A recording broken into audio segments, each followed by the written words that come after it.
Mňa tá kniha veľmi zaujala úplne, že bez ohľadu na to, že Gabika je pre mňa znamená to, čo znamená.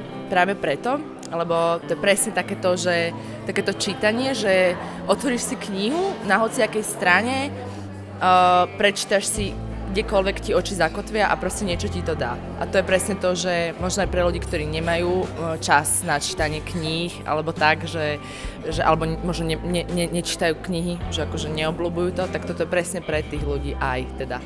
Že vlastne otvoríš knihu, prečítaš a nejakým spôsobom ti to obohatí život. Alebo ten deň. Ja som predpovedala ešte predtým, ako sa vlastne prišli výtlačky, tak som predpovedala, že určite bude dotlač. Takže nech sa mi splní táto moja predpoveď.